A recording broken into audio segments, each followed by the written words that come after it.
Time now for what we're calling Countdown to Cali. Our producer McVeigh is just really trying to make that phrase work. I don't know if he's got some merch in mind. But remember, the winter meeting set for San Diego. Our coverage is going to begin this coming Sunday. First time since 2019 that we've had winter meetings in person, and there's a lot of business to attend to. We're going to give these guys, Alex and Jake, 30 seconds. I throw out the questions. They give us the answer, and they have 30 seconds to do so. Let's start with the big one. Aaron Judge, when and who will he sign with?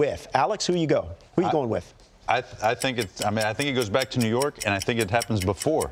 I think, the Yankees probably want to try to get this done. That way they can go into the winter meetings and try to address some of the other needs that they have rather than having to focus on this. But that's kind of where I'm at with it. So you think that this could happen in the next couple of days because obviously the winter meetings begin this weekend? Yeah, I mean, if I'm a team looking to try to sign Judge like this, I'm trying to get this done before. That way I can, work on something else that I need to over the course of the winter meetings. All right, Jake, what about you? When is JP Morosi ever wrong? And if he says by the end of the week, I'm pushing my chips to the middle of the table. I think he's going the other direction, though, Alex. I think he's going to be swayed.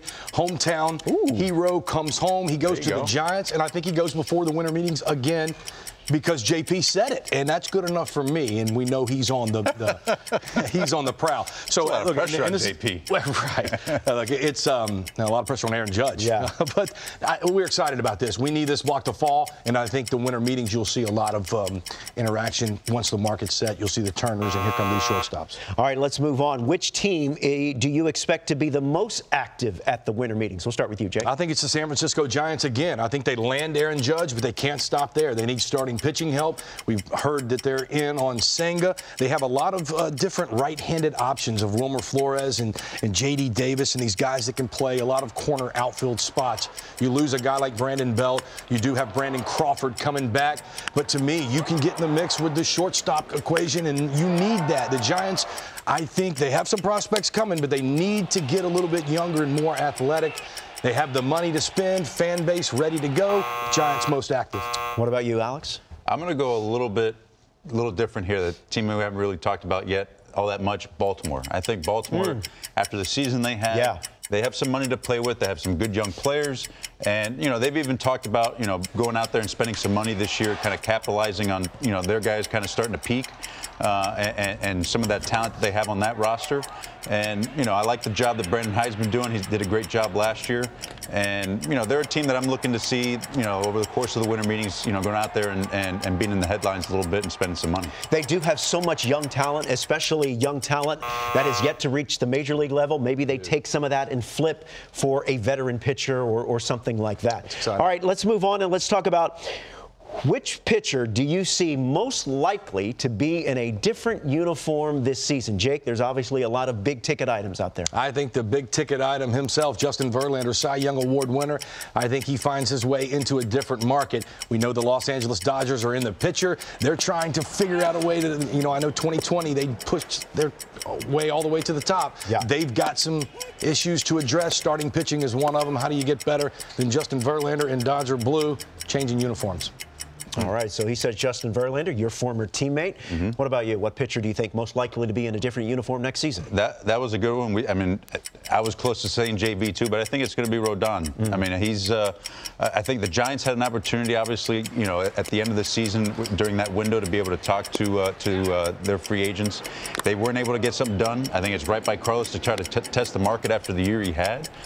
So I think he ends up going somewhere else.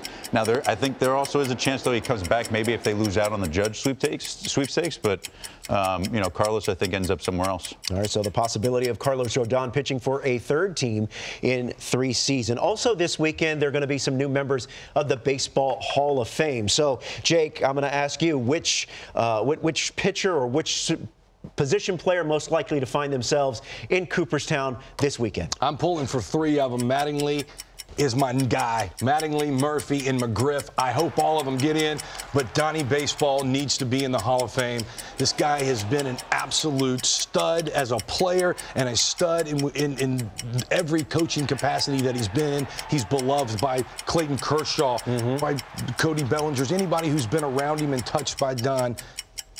just reveres him in just an incredible way. Again, Peter Gammons today had unbelievable things to say about our own Don Mattingly. Let's get him in. All right, so the hitman in Cooperstown, so says Jake Peavy. What about you, Alex? I'm going to go, the guy that most likely I think that's going to get in is the crime dog. I think McGriff gets in. I think when you look at, you know, the totality of his career, I think that's something guys are looking for that's different than, you know, Mattingly and Murphy, although I think those guys too deserving get in. I hope they end up getting in as well. But as far as the guy most likely from that list to get in, I think it's going to be McGriff. Yeah, I like that. Crime dog should have been in Cooperstown. I love that, the helicopter finish. Absolutely. Had so many big home runs. And you're right on Dale Murphy. He, too, should also be in the Hall of Fame. Should have been in Cooperstown, as far as I'm concerned.